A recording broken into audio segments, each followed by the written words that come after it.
My parents told my brother to take my house because I don't have a family. I'm a single man in my early 30s. I've got a brother who's 29, and he's already got 4 kids now. He had his first at 22, and the second followed a year later. Then the third 2 years after that. And the fourth is the most recently born a couple months ago. His wife, my sister-in-law, and I do not get along as she always likes to try and get a rise out of me by acting superior. Then turns into an extreme self-victimizing drama queen if I retaliated against her in any way. She can cry in an instant and can put on an extremely convincing show to get sympathy from just about anyone. My parents and brother absolutely adore her, even though they know exactly how she really is and just don't care. She's very good looking, I'll give her that. But she's so awful that I could never be attracted to her. She also refuses to get any sort of job, even though she has a college degree, and my mother willingly helps with the kids all day. So their finances are entirely dependent on my brother. This also means they can't afford to live anywhere but my parents' house. And privacy is a bit of an issue with all of them under one roof in a 3-bedroom house that was built in the 60s. Growing up, my younger brother was also the obvious favorite.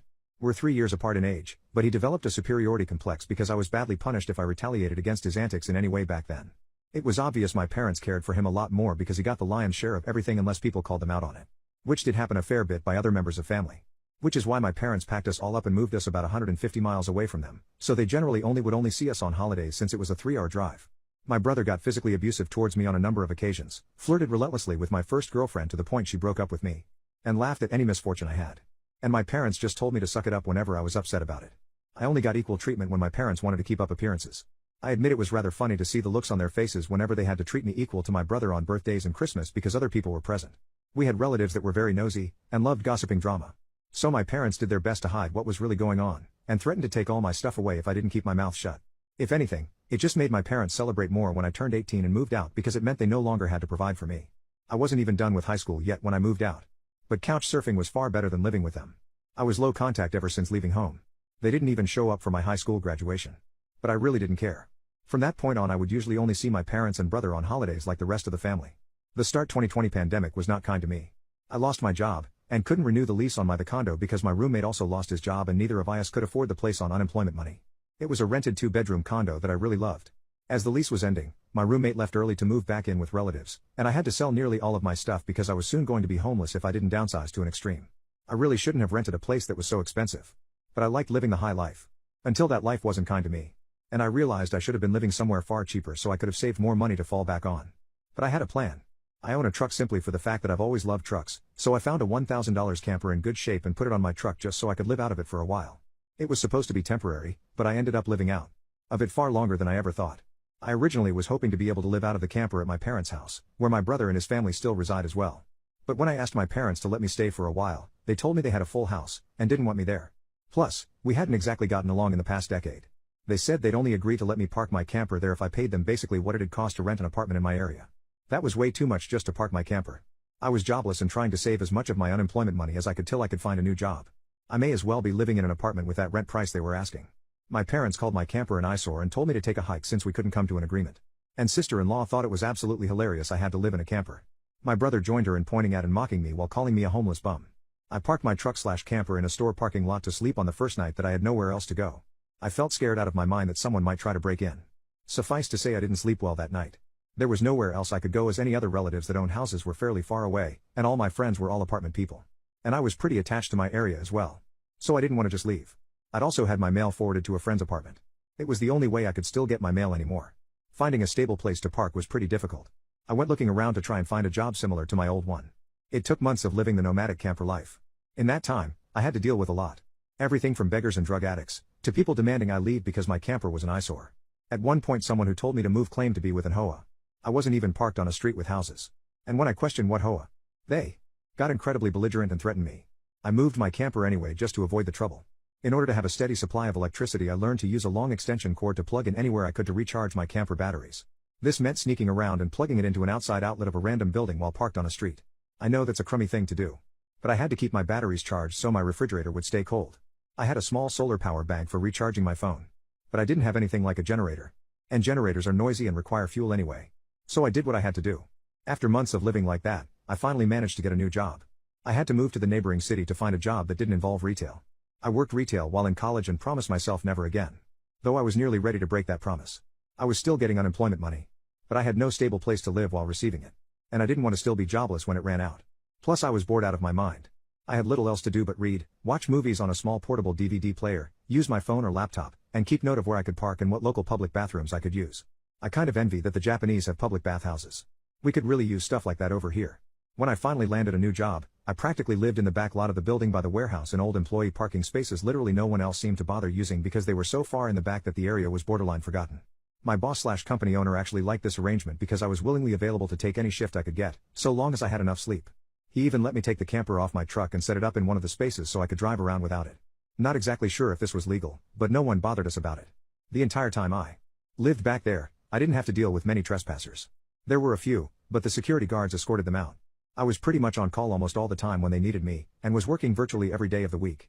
My boss let me plug my camper into the building for power and water, and I paid a small amount of rent by working for free on Sundays when no one else was in the office but the janitor and security guard. Beyond that, I usually had to shower at a friend's apartment, or at my local gym as the camper didn't have a shower in it, and only a portable toilet. And I didn't want to fill it because emptying it is a nasty chore. So I used other bathrooms as often as I could. I had a key to the warehouse, and could go in to use the bathroom there at any hour.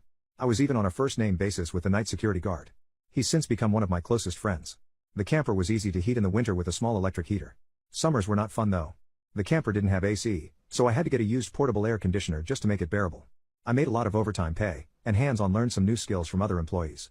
Eventually midway into this year I landed a better position in the company as a supervisor, and started making a better salary than my old job. That's when I decided I wanted a house. The scare I'd gotten from losing my condo made me realize I needed something much more stable for the long term. I looked around for something close to my work, and just 2 miles away found a 3-bedroom manufactured home on a small property. But I managed to get it for $10,000 less than the asking price somehow. I used nearly my entire savings for a down payment and got approved for a home loan. I finally didn't have to live in a camper anymore. There was enough space for me to back my truck in behind the house to take the camper off to set it up in the backyard. So I put it there as its own little building just in case I want to use it again. When I was fully settled in the house, I was dumb enough to brag about it on my book of faces. My family saw the post, and that's where this stuff really starts. After a few weeks my parents and brother along with his family came to visit completely unannounced to have a tour of my home. I didn't even give them my address. So how they found out where I live, I still don't know. None of my friends have fessed up, and no prior family members visited me before that. So I wonder if they stalked me at work and followed me home or something. It really wouldn't surprise me. Once I opened the door, they practically all shoved their way in like rambunctious tourists. Then just started making themselves at home. They all kept poking around and sister-in-law had this creepy smirk that she was repeatedly flashing me. And it was only later that I figured out why. And it made me madder than a bull on steroids that just got stung by a hornet. My parents were constantly talking about how I've got so much extra space now. And it's too much for someone like me who has no wife or kids. Sure, not now. But maybe someday, and my brother kept remarking about how there was more space than our parents' house, and my house was closer to his job too. Red flags all around, I know. Eventually my brother asked me to speak privately. Everyone else suddenly left the room and piled out onto the front porch. That's what finally made me realize they'd planned something. My brother, let's call him Dan for the sake of simplicity, said the house was too much for me alone. And I should let him move in with his family because his wife is pregnant with kid number 4. And my house is much closer to his job. He pointed out that I already have the camper, so I could just live in that outside while they live in the main house. And I'd like to point out that Dan never once spoke of offering rent. Mind you, he's got a good job. He also started talking about how there would be changes, and even curfews. And that I couldn't just walk in at any time without prior notice. If it weren't my brother, I'd think the person I was talking to had lost their mind. But Dan lost his marbles long ago thanks to our parents treating him like he was the center of the world. I tried to speak, but he kept talking over me as if I had no say in the matter. There was no way in hell I'd rent my house or parts of my house to him. Other people maybe, just so I can pay the mortgage off more easily. But certainly not him, or his nasty wife. I've heard of this exact kind of situation in videos online many times. And never once did I think I'd actually live it because I thought it so ludicrous. But my parents, brother and sister-in-law do all fit the bill for a bunch of narcissistic entitled crazies. So I picked up my phone and set it to start recording. Then just held onto it. Dan didn't even seem to care or notice that I'd done this, and just sat there with his arms waving around while talking about all the reasons of why he needed my house. Then went from saying that to acting like it was a done deal and trying to reach out his hand to shake mine. That's when I finally showed my backbone and said hell no. And I said it loud enough that Dan stumbled backward for a second. I'd rarely ever raised my voice to him on that level because I was punished by our parents whenever I did. But this was my house, not theirs. My spine can be as shiny as it wants here. I stood up and then told him that my house was not up for grabs. And acting like I'll let him move in just because they want it, won't make it happen. I bought my house for me, and it's not my fault he keeps having more kids and has to keep living with our parents because he can't afford to move out. Dan got as physically close to me as he could without actually touching me and said that I didn't deserve the house, and he needed a better place for his family to live. I laughed back in his face. And said that was total bull because I worked hard to be able to buy my house. Of course I deserved it. Dan started yelling that I have no wife or kids, and I don't need all the space. So I may as well give it to him. I said I'm not giving him anything. And he never even offered to pay me rent. If I let him move in, I'd still be covering the entire mortgage on my own house without even being able to live in my own house. Then Dan told me that he shouldn't have to pay rent because his family comes first, and our update, my parents told my brother to take my house because I don't have a family. They broke my locks to move in while I wasn't home. After I kicked my parents, brother and sister-in-law out for trying to force me to hand over my new house to my brother, I immediately went to my social media and told the story to the whole family. It spread pretty fast, but you won't find it now because it all got deleted some time ago and I put my own profile on private. I posted about it because I knew that the first thing my family would do when they got home is try to twist the event to make me the villain. And I was exactly right. But I had about an hour to get started before them. And I had video evidence to back up my story about what they'd done. No, I don't plan on showing the video here. So don't ask, being preemptive worked because I got a fair number of family members on my side right away. My parents, brother and sister-in-law must have been all set to write their own post, but it was too late. So they didn't even bother trying to lie much. My parents, Dan and sister-in-law had a few flying monkeys supporting them. But not much else. Plenty of others knew how entitled they already were. So what happened was something they all quickly understood and accepted. There was one person in particular that called me. I don't know who they were. But they ranted at me that I was a horrible brother, and I needed to make way for a real family man. I just ended the call and blocked the number. This didn't repeat. The week went by, and my parents showed up with Dan at my front porch just like they said they would in their prior ultimatum. They rang my doorbell like crazy and also pounded on the door until I finally answered. I opened it just a crack, and they tried to shove their way in again. But I'd installed a couple of latch chains that prevented it, and even braced my body against the door for good measure. My father and brother demanded I let them in. But I said I was recording everything on camera, and would call the police if they tried to force their way in again. My mother calmed them down, and then in her most sickly sweet tone asked me if I was ready to let my brother move in. I told her and the rest of them to F off and never come back. My mother put on the crocodile tears and asked me why I can't just do this for Dan because he's my beloved brother. I laughed and then bluntly said I do not love him as a brother because he treated me like crow for years, and they only encouraged him to do so. They are terrible parents, and he is a terrible brother. Then told them to leave or I'd be calling police ASAP.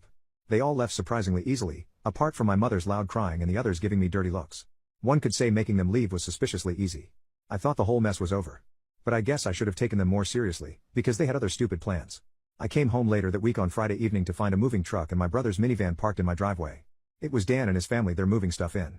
He just waved to me with a crap-eating grin when I saw him. I was furious and told him and the rest of his family to stop. But sister-in-law smugly said to me that like it or not, they were moving in. And then in the most fake way while tilting her head and puckering her lips, she said that it was okay, because my mommy allowed it. And I should always listen to what my mommy tells me. I seethed with rage just hearing those words and looking at her smug idiot face. So locked myself in my truck to call the cops right away. When they realized what I was doing, sister-in-law started pounding on my window and yelling at me to stop. And that I can't do this to her because she and Dan need the house. And she cried, "Why can't you just do this for Dan?" I responded with F Dan. It's my damn house. Not his. Then she threatened to key the side of my truck unless I stopped calling the police.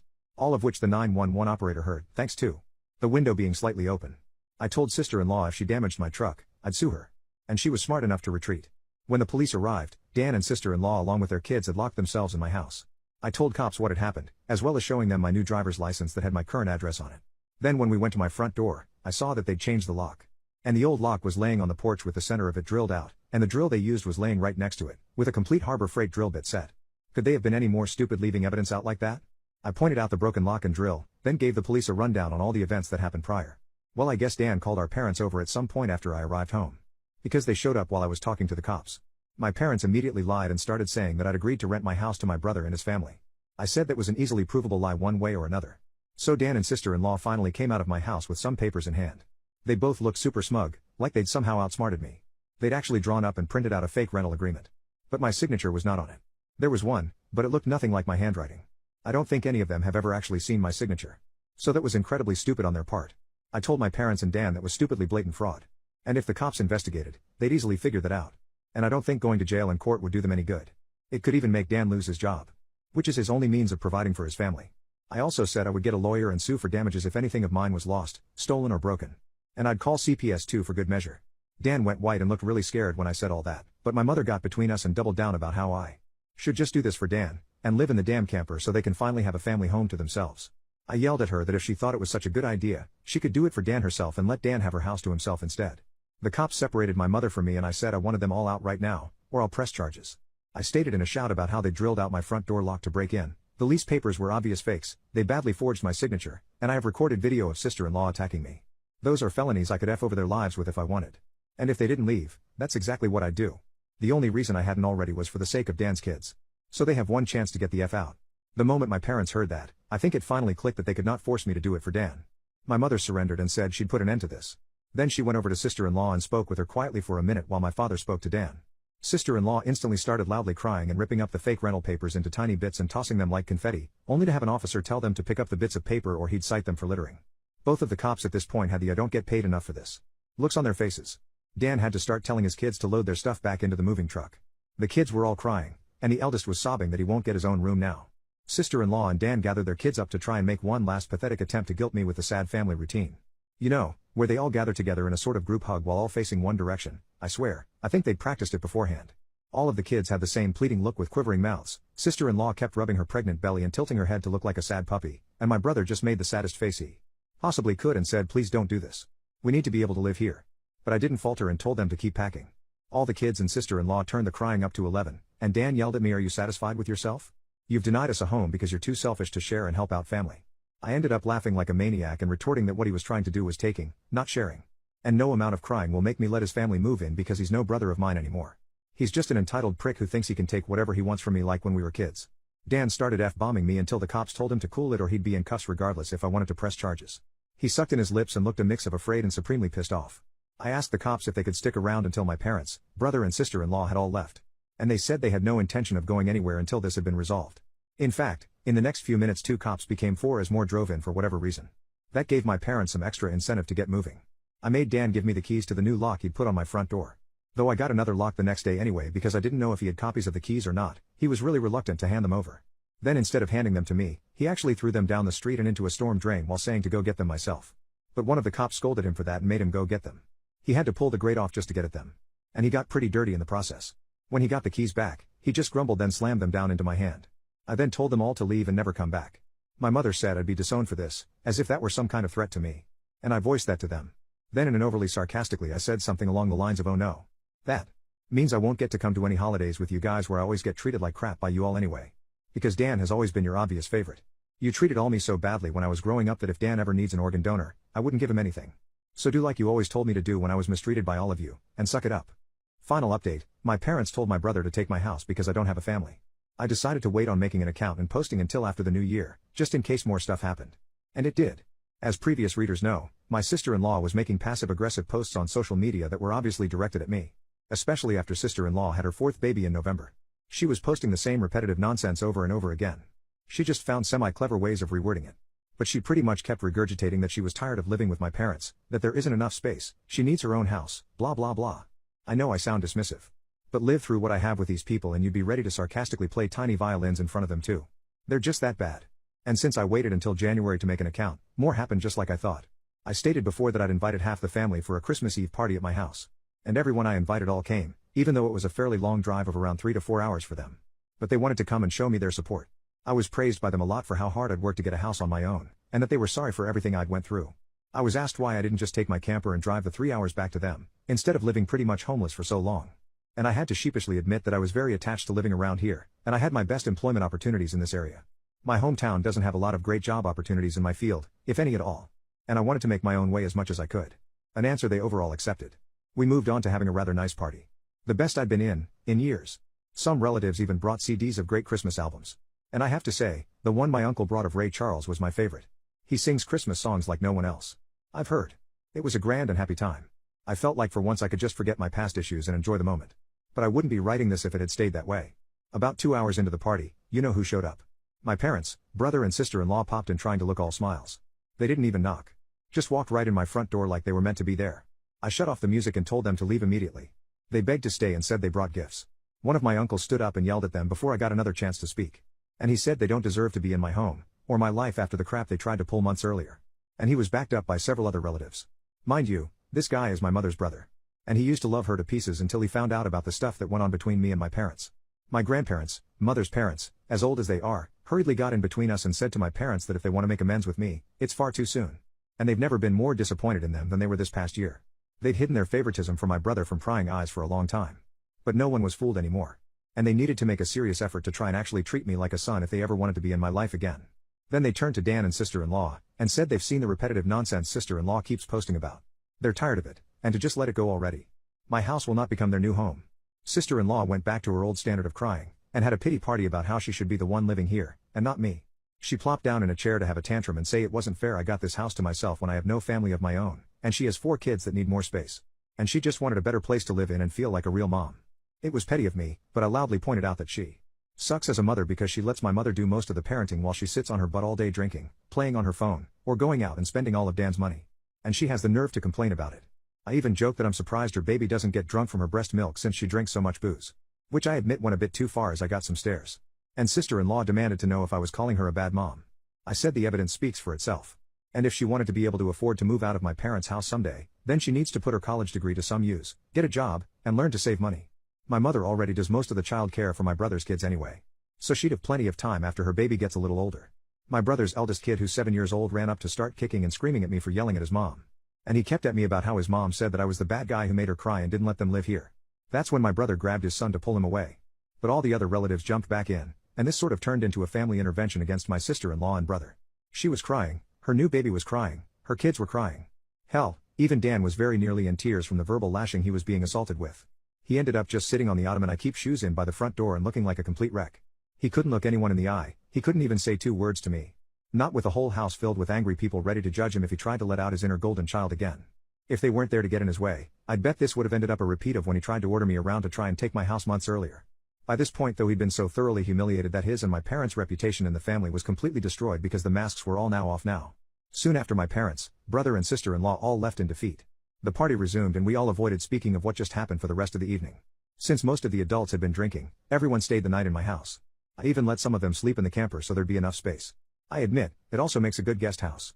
My relatives all wanted a tour of it earlier as well. And they said they couldn't believe I'd been living in it for around 2 years. I got a lot of questions about it. Like what summer and winter was like, and so on. I was up earlier than everyone else Christmas morning, and had a fresh pot of coffee and some ibuprofen for those spiked eggnog hangovers a few of them had. I was complimented on being a way nicer host than my parents ever were, and we all agreed to do this again next Christmas. After Christmas, sister-in-law did finally stop making posts that were obvious digs at me, and deleted all of the old ones as well. But shortly after the new year, she more recently made a new post complaining about how she'd tried to convince my parents to get a camper like I did, so it could be set it up in the backyard so Dan and his family could use the whole house as their family home. Well, a taste of one's own medicine is never fun. Because my parents turned that idea down, vehemently I hear. No one is going to push them out of their own home, let alone their master bedroom. The post was only up for a couple of days before sister-in-law removed it. And she has hardly posted anything since then. She loves to complain. But if a tree falls and no one is around to hear it, can it still complain? Sister-in-law, I guess, has realized there's no point in doing it when no one hears her anymore. And Dan can't afford to move his family out on his salary alone anytime soon. If they end up expecting another child in the next few years, I won't be surprised. Things mellowed down for me since then. And I've even invited friends over for a poker night. I suck at poker because I can never remember a damn thing about it. But so what? We get to drink beer and eat junk food while being merry idiots. We all loaded up on Whoppers from Burger King and just had it at the best way 4 grown men can when they just want to have a good unadulterated time and get pissed drunk. I think maybe around summer I'll look into possibly dating someone. I'm not exactly getting younger here. Fingers crossed that goes well. My camper just sits idle in my yard now. And I admit, there were some days I went out there just to spend time in it. I did live in it for 2 years. It's like my second home. And maybe one day I'll actually get to use it for camping, like it was meant to be. I've never been camping. My parents considered it a waste of time. So it'd be a completely new experience for me. This pretty much marks the end of what happened. My parents, brother and sister-in-law have all been staying very clear of me. In fact, they seem to have gone back to acting like I don't exist, like they did before I bought a house. Not like that bothers me at all. It's better that way. But they'll inevitably come back in some way. I know they will. I just wonder what kind of stupid thing they'll do next. If anything notable like all this ever happens again, I'll make another post if this account is still active.